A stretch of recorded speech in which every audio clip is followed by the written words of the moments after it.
Matthias and Michael, there is a lot of attention around your match today for many reasons. Firstly, Mathias Boe, you ended your career over a year ago. Today we witnessed your return to court. How was that? Yeah, it was actually very fun. I tweeted on my Instagram earlier today that it was one last dance on court. And I think it's going to be that, at least in these professional tournaments.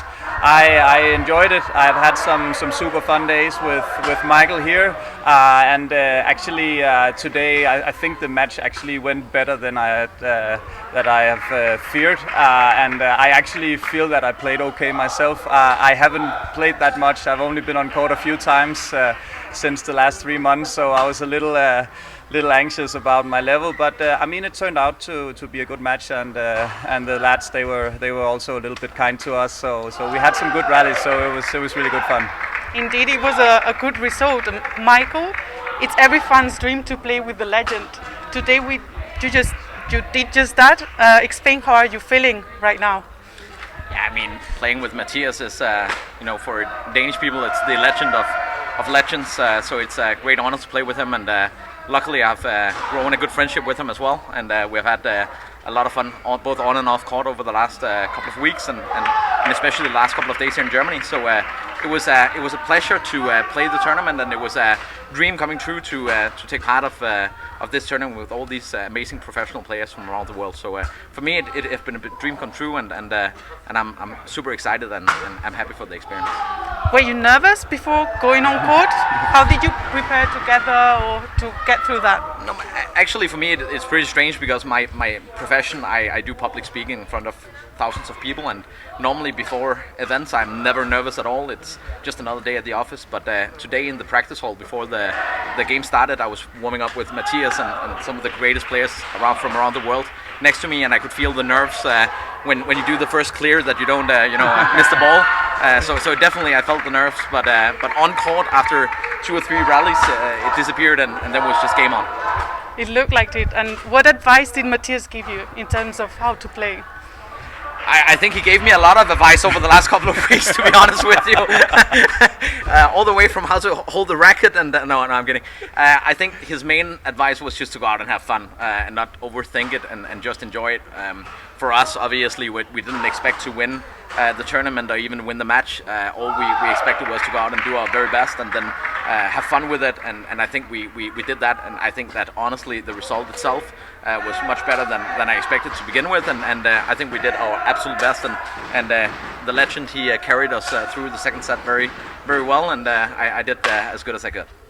You did well. And Matthias, you being here is due to a charity you sponsor with your wife, Bollywood superstar Tapsi Pannu, aiming to support girls in rural India. Can you tell us a bit more about it? We joined this charity called Nani Kali in India, and supporting school and after school for young girls, and as you said, in the rural areas of India. So every year we aim to support 100 girls. So we have our own 100 girls. Of course, it's very meaning for me to give something back while I didn't have much time the last 20 years while playing professionally. And this is something that when you grow up, the ability to and the ability to give is much bigger than getting. So some people around the world, they need help, and I'm just happy that I can do my small part in doing it. And with Michael, I'm very grateful that him and his family, they wanted to support this also without having that much information about it and what it is. He just said, I donate no matter what, we can try to enter the tournament, but it doesn't mean any big thing to me and my family.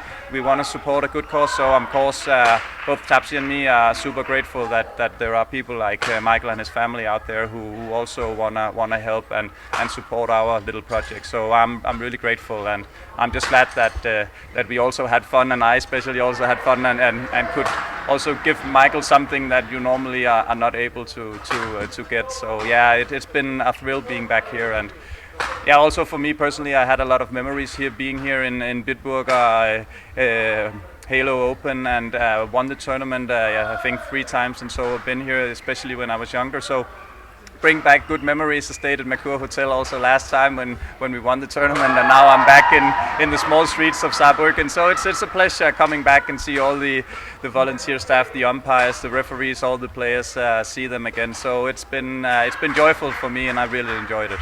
I'm sure it brings back many memories. And can I ask, why is this charity close to your hearts?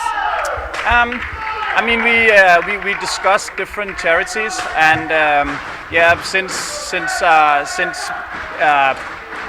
children, female girls in particular in rural areas in India is not always treated that well.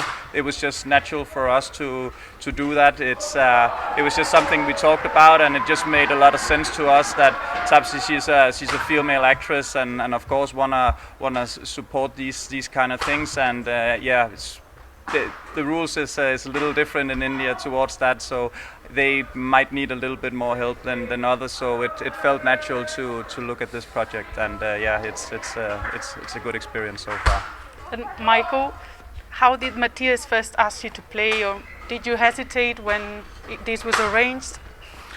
No, for sure I didn't hesitate to play with them. I mean, it had been a childhood dream for me to enter these tournaments, and if I could choose anyone in the world to play with, it would be Matthias. And it basically started with us being at a wedding anniversary, my parents' 50-year-old wedding anniversary in Monaco a couple of weeks ago, actually a couple of months ago by now.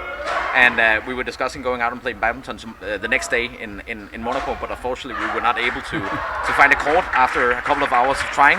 And then that night we talked about the opportunity to support the charity, and for me and my family, it's something that we do anyway, a lot of charity work, and it was a great pleasure to be able to take part of that. And when we heard about the project, we read a little bit about what it stands for, and it's something we really believe is a good cause. So donating the money was something that was never in question. It was something we would love to do no matter what. And then the bonus of being able to play with Matthias was just topping on the cake. The first time that I started doubting the decision was when I was practicing before the game started. I was considering whether it was a smart decision or not. But then when we got on court, it was super fine, and it was amazing. So it has been a pleasure, for sure. Can we ask what is the donation amount, or how much does a match with Boe cost? And more importantly, how many young underprivileged girls will the donation help? No, there's no point in discussing any amount. It was a very generous amount that Michael and his family donated. So it will help our girls a lot. So yeah, we're grateful about that. But if anyone pays 10 million, you can do it. And Matthias, your wife on Instagram said that we can auction you out in the future. So perhaps this is not a one-off? You want to play with me? Maybe. Why not? I'll pay to see that. Yeah, well, the option was there on the table because the world ranking has been frozen. So I still keep my world ranking position. I think that is over soon. So of course I will drop down on the world ranking and not possible to enter these tournaments. Obviously, a senior tournament plus 40 or plus 35, I would never say never. I think for the professional circuit also, it's a one-time thing. I mean, we tried our best on court today, but obviously we don't have the level to compete against. So it's also like continue doing it also sends maybe a little bit bad signal to the sport that we are traveling around like two circus clowns. So no, I don't think it will happen on this level again. Maybe in a veteran senior tournament, I could never say never, but right now I don't think so. It's a really noble cause to support. However, why did you choose to promote in this way at an elite tournament? I mean, this is what I do best. Playing badminton. It's the only thing that I'm really good at in terms of world class at least. So of course it's something that I'm one of the few people who's actually able to give some person like Michael or someone else. So it's my way of like offering something that is very unique. So that's why. And it's an idea my brother got a few years back that you could auction me away to play a tournament to give a person a once-in-a-lifetime experience. And when I met Michael and I saw his love for the sport and and the only thing he's doing besides working is just like playing badminton. He flew in from Barcelona to my hometown Odense to have 3 sessions. He just said, I cancel everything, I'll come so we can play for 2 or 3 days and practice. So when you have that much love for the sport, I just knew that this was the guy to go to, and he would like most likely say yes to this crazy idea. So it felt very natural to ask Michael. It can sound like a crazy idea, but what has the reaction been after your announcement to do this? After the initial plan of playing in Denmark Open too? Of course, I don't really like when you're a public person. There is somebody who likes you and some doesn't like you. It's a part of the game.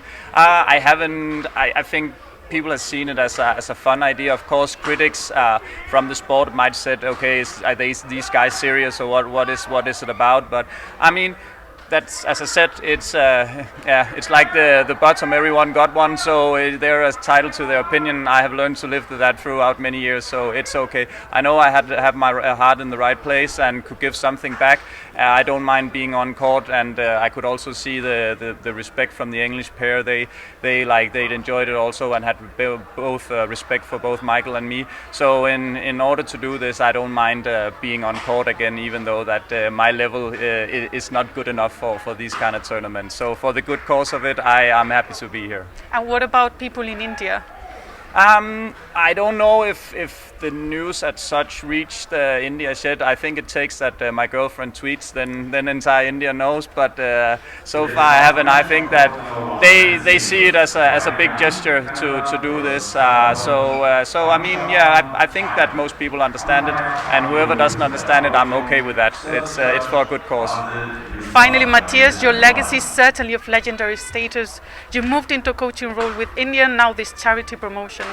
How do you want your next chapter to look like? Yeah, right now I'm actually enjoying having an easy life. I still travel a lot, even though it's been a little bit difficult with the pandemic and all.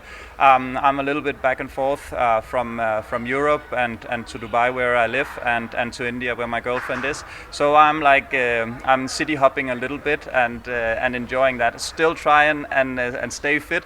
I drink a little bit more wine than I've done the last 20 years. I party a little bit more than I've done the last 20 years. So I mean, I enjoy life. I'm not super busy. I have some property investment, I have stock podcast, I have stock investment. So I keep myself busy with these small projects. Love to play paddle tennis and still play. I will play a little bit of badminton again. So in that way, I keep myself busy. So I enjoy an easy and not so like strict and focused life as I've had the last 20 years.